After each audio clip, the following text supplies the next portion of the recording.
শ্রী দুর্গা নামের ফল।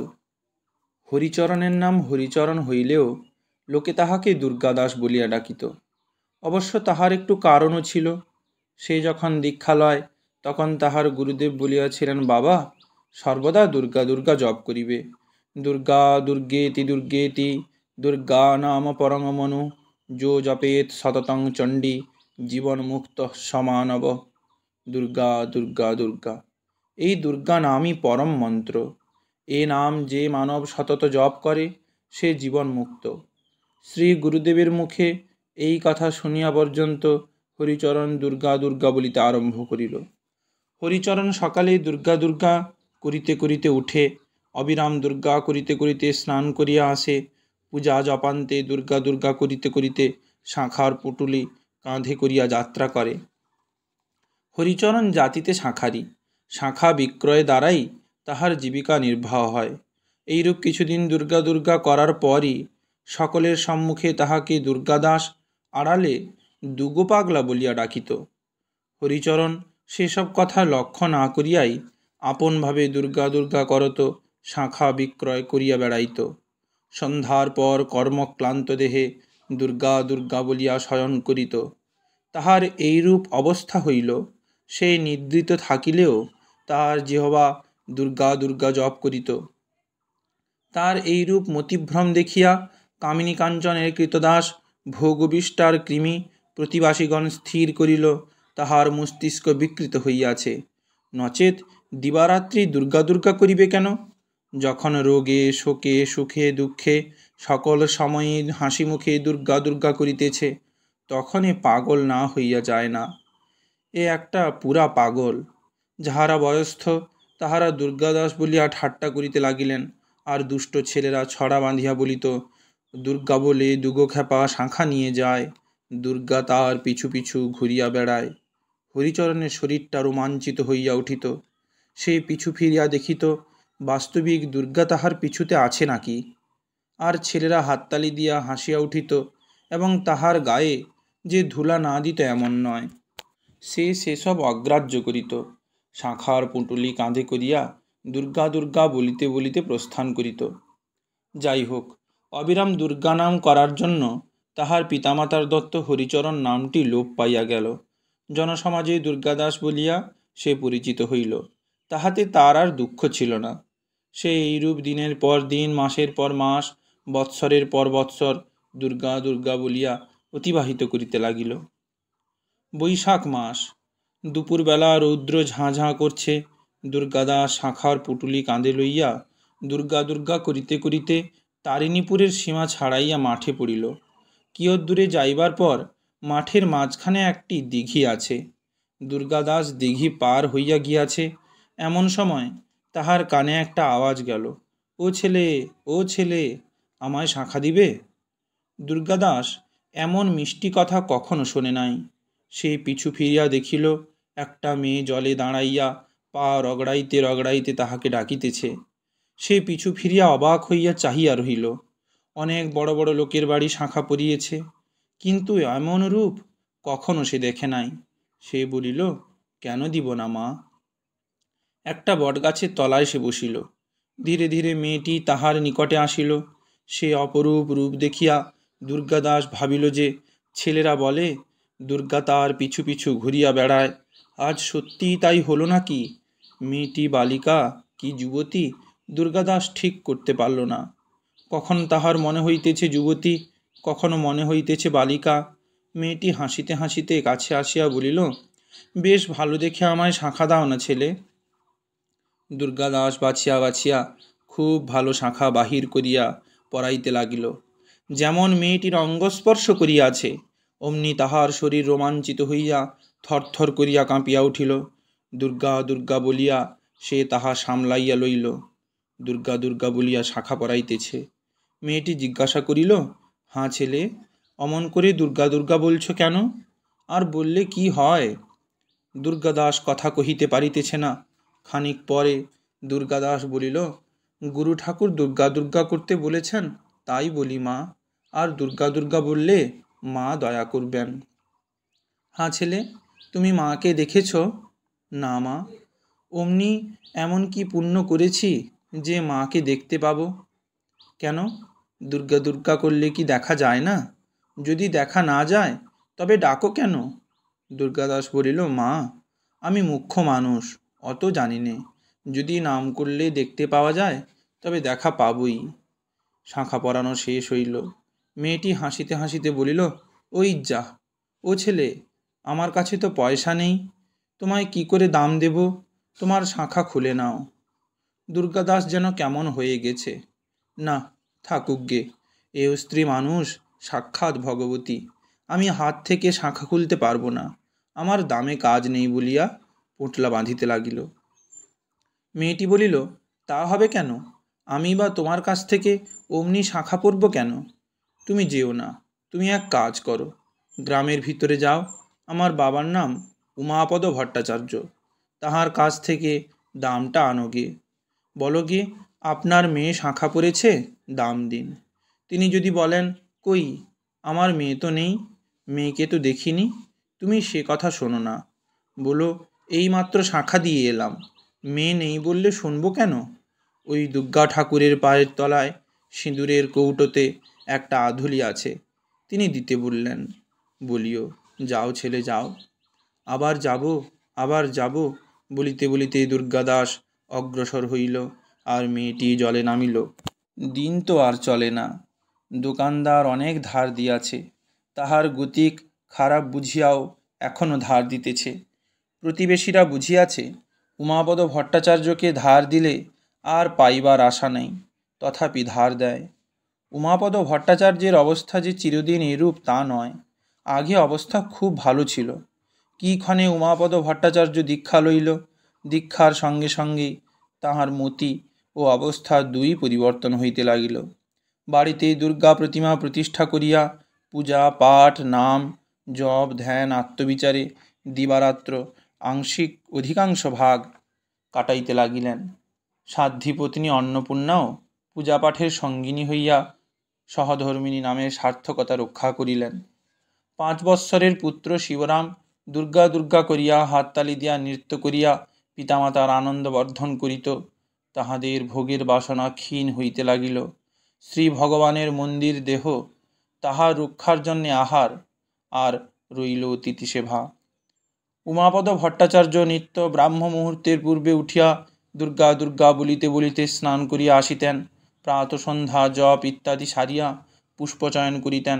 তদন্তে গীতা ও চণ্ডীপাঠ করিতেন। সাধ্যায়ন্তে পূজা হোম মার ভোগ দিতেন। তারপর বৈশ্য বলি গোগ্রাস দিয়া অতিথির অপেক্ষা করিতেন।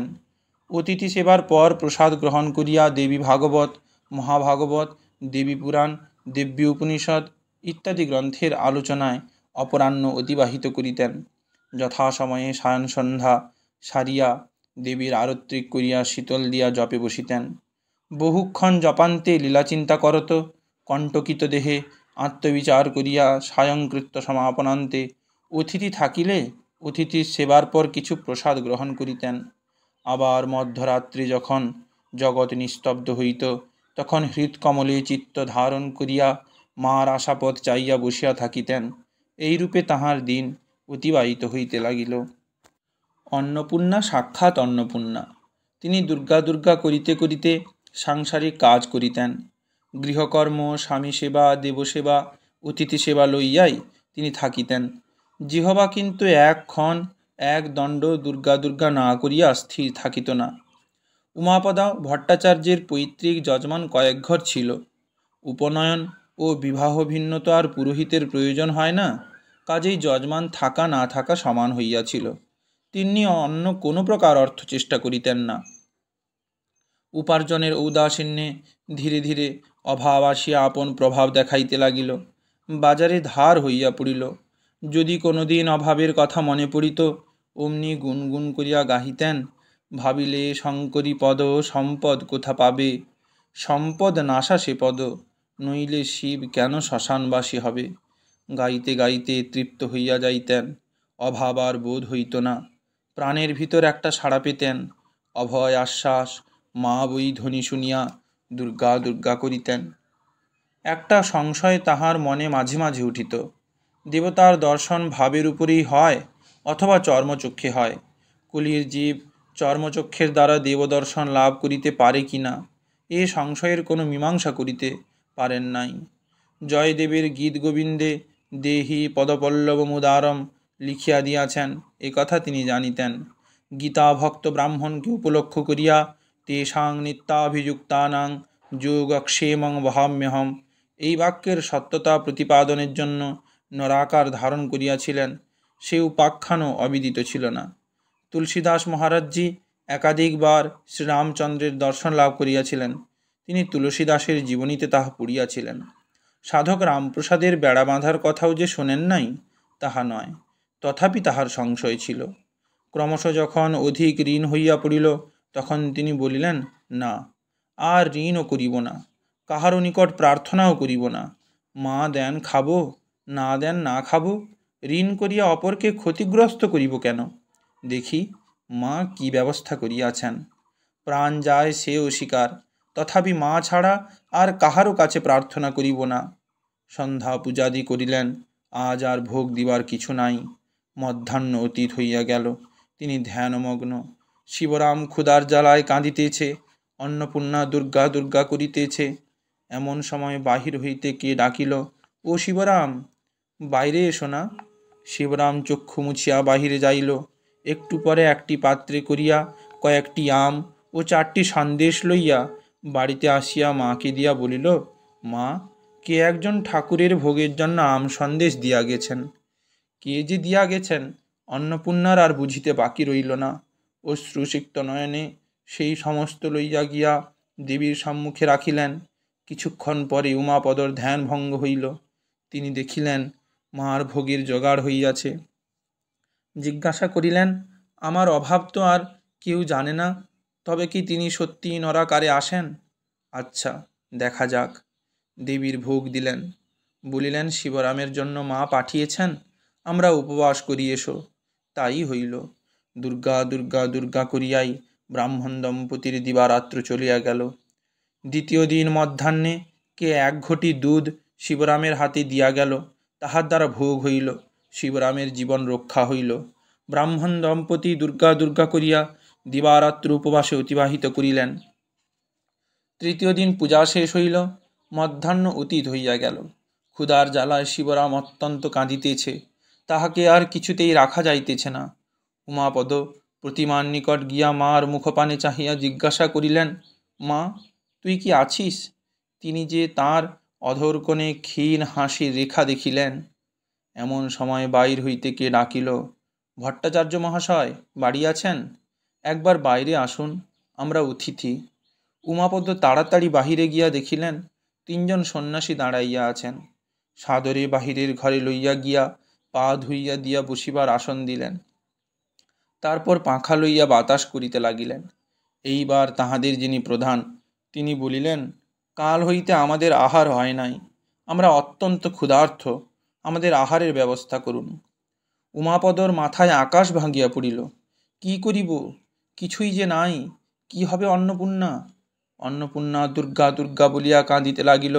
উমাপদ উন্মাদের মতন মার কাছে ছুটিয়া গিয়া বলিল, মা, অতিথি বিমুখ হয়ে যায়, ও মা বিপত্তারিণী, ও মা মহাভয়নাশিনী, মা দুর্গা, রক্ষা কর মা। এমন সময় দেওয়ালের গায়ে মুণ্ডমালাতন্ত্রের একটি শ্লোক লিখিয়া রাখিয়াছিলেন, তাহাতে লক্ষ্য পড়িল, মহোৎপাতে মহারোগে মহাবিপদ সংকটে মহাদুঃখে মহাশোকে মহাভয় সমুত্থিতে যস্মরেৎ সততং দুর্গা জপেদ পরমং মনুম সজীবলোকে দেবেশি নীলকণ্ঠত্বমাপ্নুয়াৎ। দুর্গা দুর্গা দুর্গা। মা, আমি নীলকণ্ঠ হতে চাই না, আজ এ দায় হইতে রক্ষা করো। ছেলে যায় দুঃখ নাই, অতিথি বিমুখ হয়ে যায়, রক্ষা কর মা। বাহির হইতে অতিথিরা ডাকিলেন, দেরি করছেন কেন, আমরা কি অন্যত্র যাব? উমাপদ পাগলের মতন বলিতে লাগিলেন, বাড়ি থেকে অতিথি ফিরে যাবে, কি করব, কাহারও কাছে কি প্রার্থনা করব? আমি মার কাছে প্রতিজ্ঞা করেছি, মা ভিন্ন আর কাহারও কাছে কিছু চাইব না, কি করি কি করি? বাইর হইতে অতিথিরা বলিলেন, আমরা অত্যন্ত পিপাসিত, একটু জল নিয়ে আসুন। অন্নপূর্ণা সেইখানে লুটাইয়া লুটাইয়া কাঁদিতেছে, সর্বনাশ হলো, আজ অতিথি বিমুখ হয়ে যায়। মা, মা, মা গো। উমাপদ বলিলেন, অন্নপূর্ণা, ভাড়ার ঘর বেশ করে তন্ন তন্ন করে খুঁজে দেখো, যদি কিছু মিষ্টি থাকে নিয়ে এসো, এখানে জল আছে, ইহাই নিয়ে যাই। অন্নপূর্ণা চলিয়া গেল। সহসা একটি বিড়াল লাফাইয়া পড়িয়া জলের কলসিটা ফেলিয়া দিল। কি সর্বনাশ, বাড়িতে জল পর্যন্ত নাই। না না, অতিথি বিমুখ দেখব না, তার আগে আত্মহত্যা করি, এই বলিয়া তাড়াতাড়ি মায়ের হাত থেকে খাঁড়া গ্রহণ করিয়া আত্মহত্যার উদ্যোগ করিলেন। ঠিক এমন সময় দুর্গাদাস গিয়া ডাকিল, ভট্টাচার্য মশাই, ও ভট্টাচার্য মশাই, কি করছেন, একবার আসুন না। তিনি খাঁড়া ফেলিয়া বলিলেন, আবার কে ডাকে, দেখি আরও কি আছে। মা মা বলিতে বলিতে বাহিরে গেলেন। দুর্গাদাসকে জিজ্ঞেস করলেন, কি বাপু? অতিথিরা বললেন, দেরি করছেন কেন? তিনি হাত জোড় করে কাতর স্বরে বললেন, দয়া করে একটু অপেক্ষা করুন। দুর্গাদাস বলিল, আপনার মেয়ে শাঁখা পরেছেন, দাম দিন। কি বলছো? আপনার মেয়ে শাঁখা পরেছেন, দাম দিন। উমাপদ আশ্চর্য হয়ে বলিলেন, সে কি, আমার তো মেয়ে নাই। দুর্গাদাস বলিল, আপনি ও কথা বলবেন, তিনি তাহা বলেছেন। আমায় তিনি বলেছেন, তুমি সে কথা শোনো না। মেয়েকে কোথায় দেখলে? ওই মাঠের মাঝখানে দিঘিতে। এ কি ব্যাপার, আমার মেয়ে? আচ্ছা, দেখতে কেমন? দুর্গাদাস বলিল, দুর্গা প্রতিমা, আমি অমন রূপ আর কখনো দেখিনি। হাঁ, তিনি বলে দিয়েছেন, আপনার দুর্গা প্রতিমার পায়ের তলায় সিঁদুরের কৌটায় একটি আধুলি আছে, আমায় দিতে। তিনি তাড়াতাড়ি ছুটিলেন, দেখিলেন সত্যি একটি সিঁদুরের কৌটা, তাহাতে একটা আধুলি রহিয়াছে। তিনি সেই আধুলিটা লইলেন। এ কি, আবার একটা আধুলি রহিয়াছে? আবার লইলেন, আবার আধুলি। এ কি ব্যাপার, শুধু কৌটায় এত আধুলি কোথা হতে আসছে? হাত পূর্ণ হয়ে গেল। একটা ছোট কৌটায় এত আধুলি, এ কি ব্যাপার, এ কি ইন্দ্রজাল? মার মুখপানে চাহিয়া বলিলেন, বাজিকরের মেয়ে, এ কি বাজি মা? এমন সময়ে বাহিরে আবার কে ডাকিল, ভট্টাচার্য মহাশয়, বাড়ি আছেন? ভিতর হইতে বললেন, কে হে? ওই জমিদার বাবুরা মায়ের ভোগের জন্য সিধা পাঠাইয়াছেন। তিনি বাহিরে গিয়া দেখিলেন, এক বড় ধামায় 10-12 জনার উপযোগী চাল, ডাল, তেল, নুন, তরকারি, আম, সন্দেশ। এইবার উমাপদ করুণাময়ী বলিয়া কাঁদিতে লাগিলেন। একটু স্থির হইয়া বলিলেন, মহাশয়গণ, এইবার আপনাদের আহারের ব্যবস্থা করছি। ঘর পানে চাহিয়া দেখিলেন, কেহই নাই। কি সর্বনাশ, অতিথি বিমুখ হইয়া গেল। দুর্গাদাস সদরে দাঁড়াইয়া আছে। তাহাকে জিজ্ঞাসা করিলেন, হাঁ বাবা, সন্ন্যাসীরা কোথায় গেলেন? দুর্গাদাস বলিল, ও ঘর থেকে কেউ বেরোননি, এখান দিয়ে কেউ যাননি। উমাপদ বললেন, ও গৃহের তো অপর দ্বার নাই, এই প্রকাশ্য দিবালোকে কি আমার দৃষ্টিভ্রম হলো? আমি কি জাগ্রত অবস্থায় স্বপ্ন দেখেছি? মা মা, এ কি প্রহেলিকা মা? দুর্গা দুর্গা দুর্গা মা, এ কি পরীক্ষা মা? মা, যেমন বিপদ দিস তেমন বিপদ থেকে উদ্ধারও করিস। তিনি আম ও মিষ্টি দেবীকে নিবেদন করিয়া দুর্গাদাস ও শিবরামকে প্রসাদ দিলেন, নিজে চরণামৃত লইলেন। দুর্গাদাস ভোজন করিবার পর তাহার হাতে আধুলি দিয়া উমাপদ বলিলেন, বাবা, কোথায় আমার মেয়েকে দেখেছ? শীঘ্র আমায় সেখানে নিয়ে চলো। দুর্গাদাস কেমন হতবম্ব হইয়া গিয়াছে। সে অতিথিগণকে ঘরে দেখিয়াছিল, তারপর তাহারা কোথা দিয়া চলিয়া গেল কিছুই ঠিক করিতে পারিল না। যাহাই হোক, উভয়ে দিঘির দিকে ছুটিলেন। কোথায় দেখেছিলে বাবা? দুর্গাদাস বলিল, ওই ঘাটে ছিলেন, সে স্থানে কেহ কোথাও নাই। ও মা, অবিশ্বাসীর অবিশ্বাস চূর্ণ করে দিয়ে কোথায় লুকলি মা? একবার দেখা দে মা, একবার আয় মা, এত করুণা তোর আমি তা তো জানি না মা। উমাপদ মা মা বলিয়া বালকের মতন আকুল হইয়া কাঁদিতে লাগিলেন। দুর্গাদাস এইবার ব্যাপারটা বুঝিতে পারিল। আজ কাহাকে সে শাঁখা পরাইয়াছে, এতক্ষণে তাহার জ্ঞান হইল। সেও হাউ হাউ করিয়া কাঁদিয়া উঠিল, ওরে আমি পেয়েও পেলুম না রে, ওরে ধরেও ধরতে পারলুম না রে বলিয়া বুক চাপড়াইতে চাপড়াইতে কাঁদিতে লাগিল। ও মা, তোকে পেয়েও চিনতে পারলাম না মা। ও মা, একবার দেখা দে মা, তুই শাঁখা পরেছিস, একবার বল না, আমার কথা সত্য কর মা। ধীরে ধীরে দিঘির কালো জল ভেদ করিয়া শাখা পরা লাল টুকটুকে দুখানি ননির মতন হাত বাহির হইল। ওই যে মা, ওই যে মা বলিয়া দুজনে মূর্ছিত হইয়া পড়িল। দুর্গা, দুর্গা, দুর্গা।